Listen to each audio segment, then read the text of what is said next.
feel like this is the heart, kinda, of Miami. It was like a village, you know, when I was a kid. This is the first playhouse down here in Overtown for some of the black performers that couldn't go to Miami Beach as well. Everything, including medical care, was segregated. Overtown was basically where the black population could get everything that they needed. We had business galore, black-owned businesses. They had an idea to bring in the expressway through our community.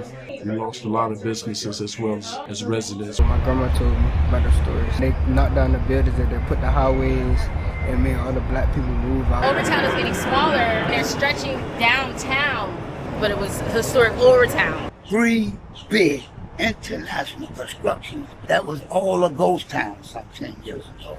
But your family is still here. Yes. My aunt, she started the shop in 1950. That's my son there. That's the 3rd generation of this shop. Okay, Chris talks to people here in Miami. I've been loving my visit to Miami. Each day that I've been here, I've been trying to check out a different neighborhood.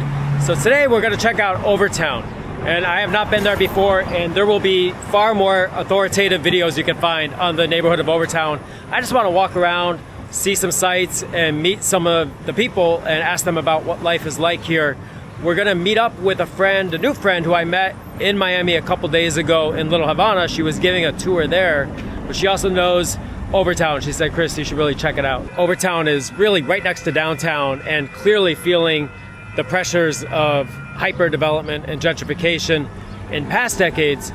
But longer back, the history of this neighborhood was the center of black life in Miami, with a thriving entertainment and arts district, hotels, law offices, doctor's offices, and so forth. A key part of that history was from the 1960s with the construction of the 95 Expressway, which really destroyed a significant part of the neighborhood. But today, I'll give you a sense of where we are. That development continues. So these are lots of condos on that side of the tracks.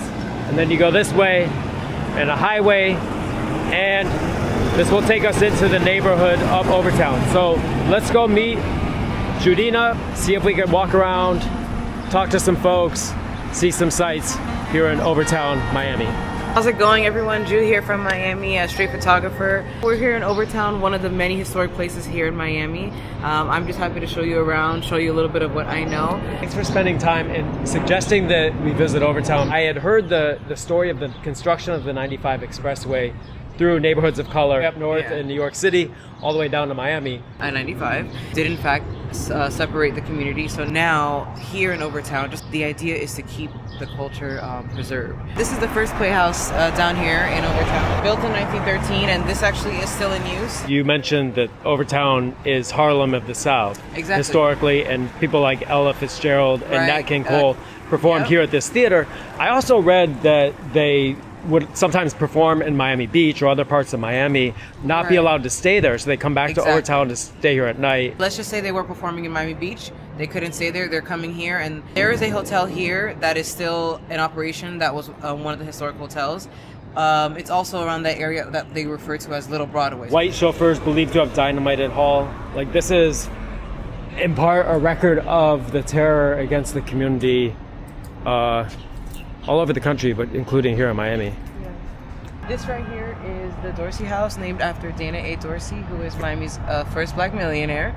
We even have a avenue, which is 3rd Avenue, that is named after Dorsey. We mentioned earlier about performers not being able to stay in Miami Beach, so this was one of the places where they would be able to stay without any issues, get accommodated. Destroyed by a fire in 1925, it was rebuilt. The Samuel Johnson X-ray Clinic, this was constructed in 1939. The first black radiologist here in Miami. So the community could not access medical care elsewhere. Exactly. So Overtown was basically where the black population could really get everything that they needed. The first black attorney in Miami to present a case at trial, and this is the original law office. They actually do have an ongoing exhibition. It's called Sepia Vernacular, where they're basically talking about the history of Overtown. The development is happening regardless, but at least these buildings that are registered as National Historic Buildings can be preserved and reused. You can admire the architecture, learn about the history. Yeah, and it's amazing to see these two old houses that have obviously been preserved, but all around are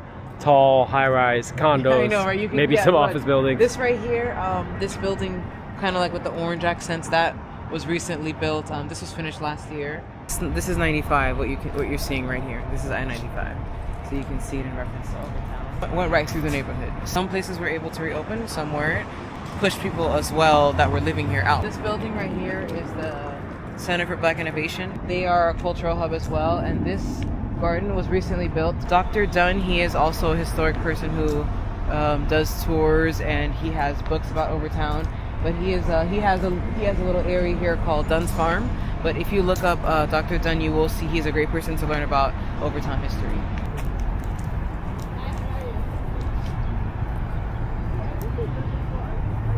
It's different stuff. It's blue collard greens, strawberries, sweet potatoes, banana plant. Curious what life is like. Were you born and raised? Yes. Tell me about life in the neighborhood. It's fun. Like, I like it. Like, everybody think it's bad, but it's pretty nice. I like it. Yeah, I get that sense too walking around. People are friendly. I've talked to a few local people, and I gotta say, turning the corner and seeing this garden is something beautiful.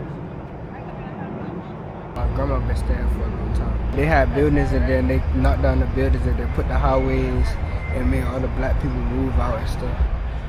But your family is still here. Yes. My grandma told me about the stories. What do you think the neighborhood 10 years from now, 20 years from now will be like? It might be a lot different than how it is right now. A lot of the buildings might not be here as they stay right now.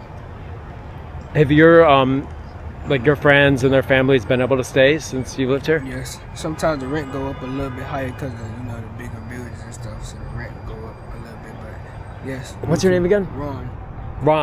Chris, great to meet you. Thanks for taking time to chat, and good luck growing this stuff. It's in really good shape. I feel like this is the heart kind of Miami because it's like in the middle of everything. Some people might come and be judgmental because they see people like hanging out on the street, but they mind their business and they're really, really helpful. So I just feel like have an open mind. Don't see like a homeless person or a person you think that is like not so mentally stable. You might just judge them, and that's not the case. Everybody is good here. Everybody minds their business, and it's the people that you probably judge the most that is really helpful. Our friend Judina just introduced me to Jeter, Yes. who lives here in Overtown. Nice to meet you. I'm Chris. Hi, Chris. So yeah, I've been living in this neighborhood now for about 4.5 years. So I'm a transplant from Philadelphia, and I love living in Overtown. I think that it's a very unique community to be a part of because it's an actual neighborhood, it's an actual community. And so while I love the city that I'm from, I felt like this corridor, this main street opportunity, the fact that there's so many vibrant black-owned businesses on every street as you continue to walk up this main corridor, I think it's very unique. And I love that the community leaders here really, really value and care about this community. So they're doing a lot of work to make sure that there's institutions that stay in our community. There's different staples that stay here, that the narratives are remembered, right? That the ancestors are not forgotten, and that there's opportunity that's created over and over for the next generation and for youth that are coming up in this community. The pillars, the community members, the leaders, and the institutions and the businesses that are here, they're making sure that they're bringing resources in, but that the people that are from Overtown and the history of Overtown looks like the people who built this place and who have, settled here and created legacy. The Dunn's Hotel, the Josephine Hotel, since 1938. It's been here for a long time. So that's an actual functioning hotel. You can go and rent a room. In the inner city and having these corridors that are still alive, and I think it's important that resources are poured into this area so that it's not lost, it's not forgotten, it's not written over or erased. It is very much still a black neighborhood, yeah.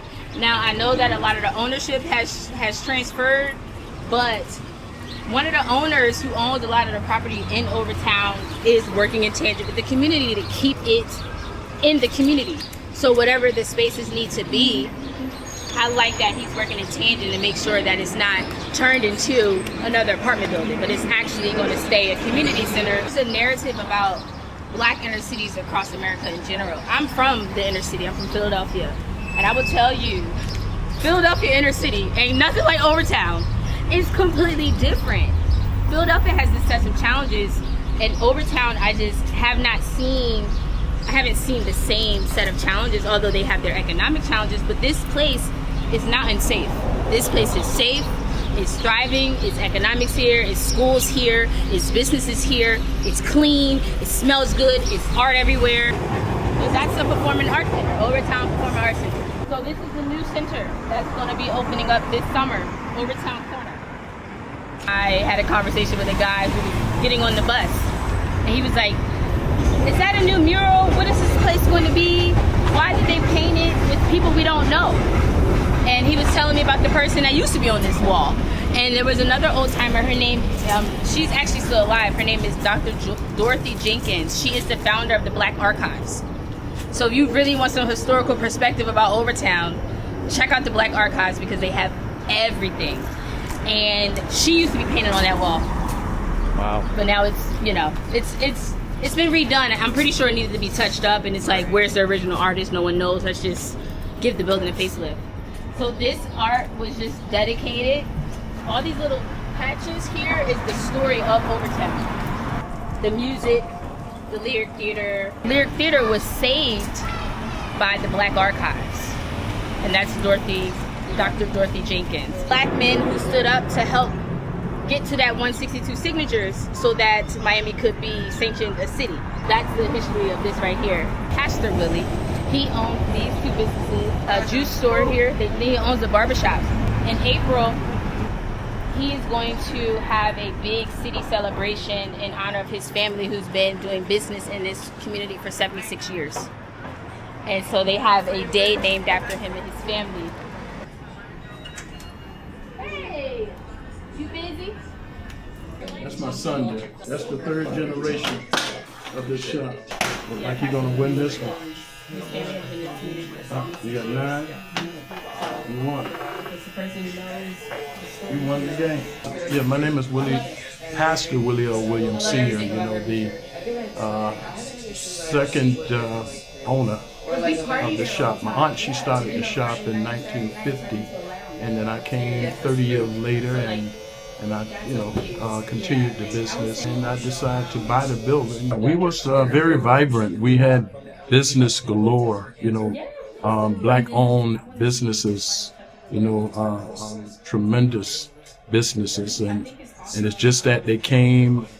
They had an idea to bring in the expressway through our community, which dispersed businesses and residents and towards the Liberty City area. So it pretty much broke Overtown, down.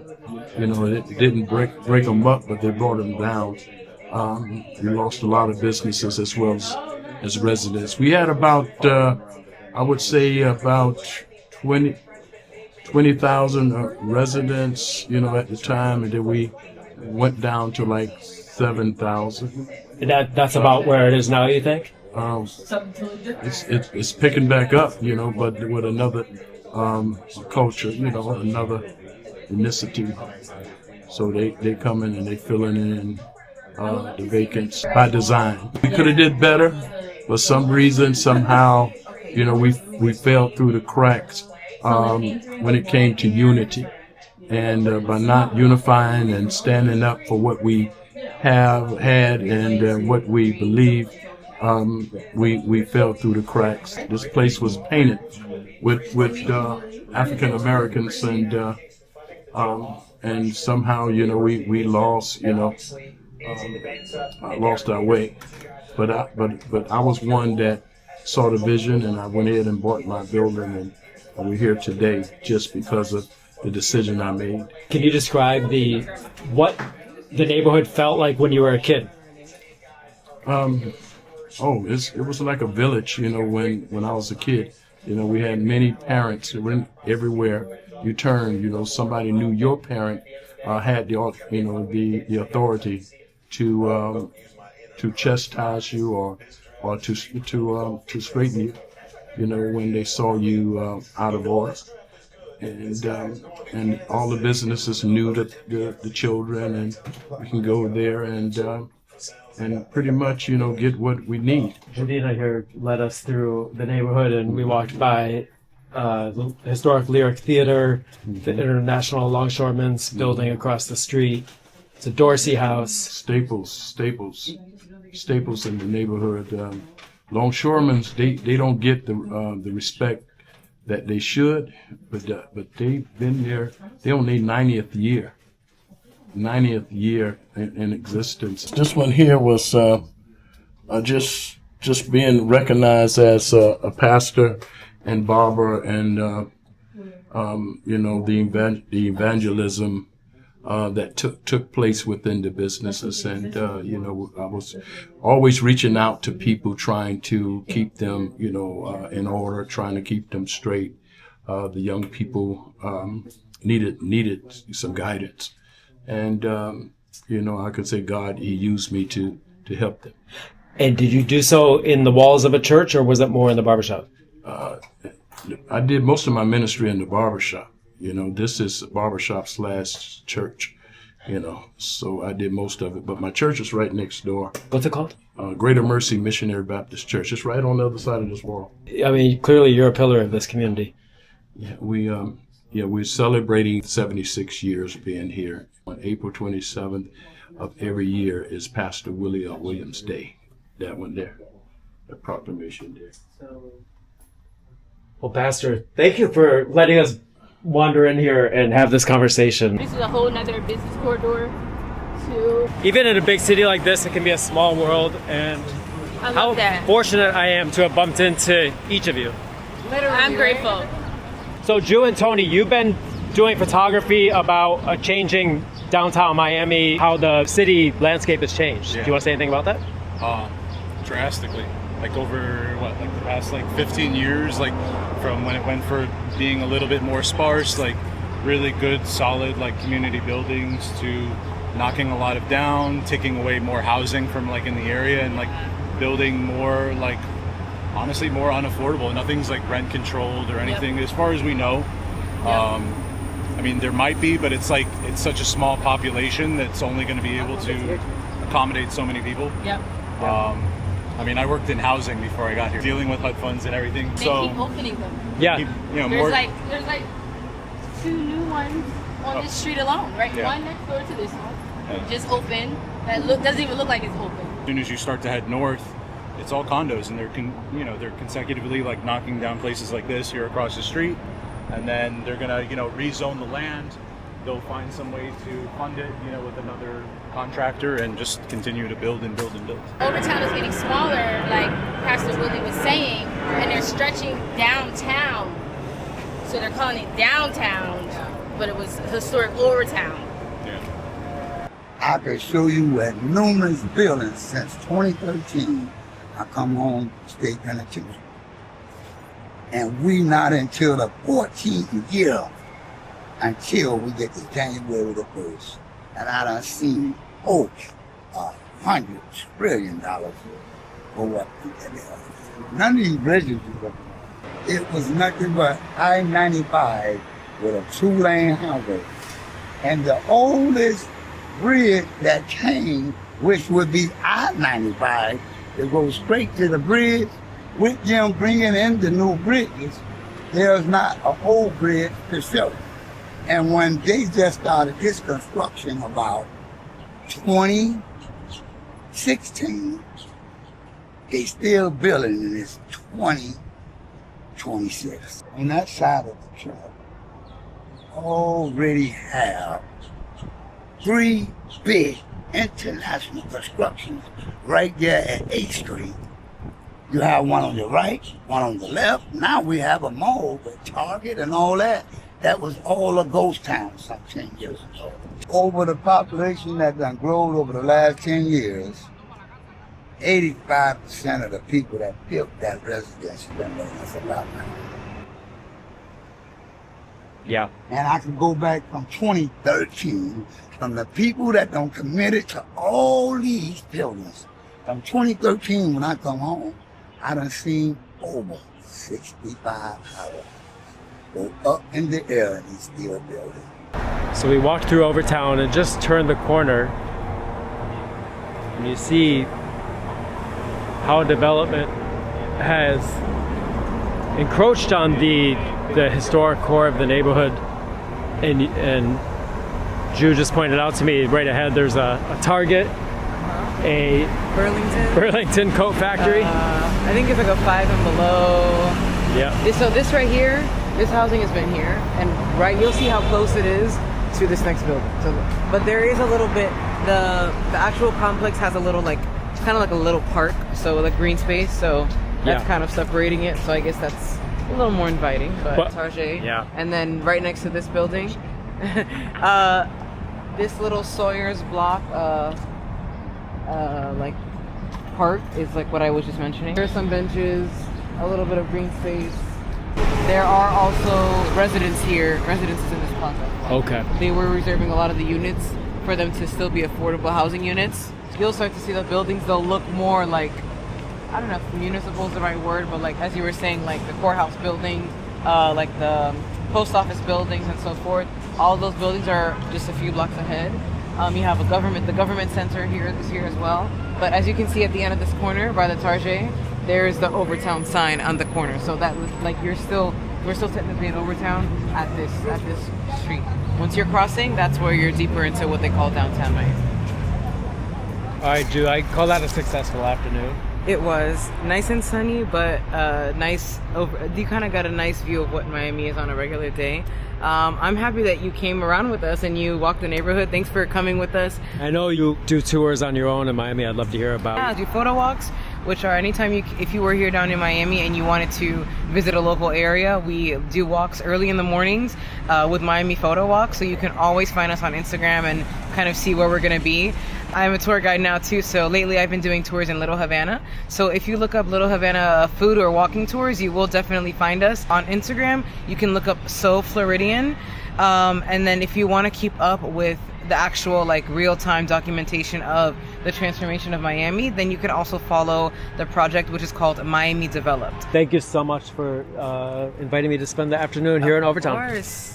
Nice to meet you. Peace. We'll see you next time.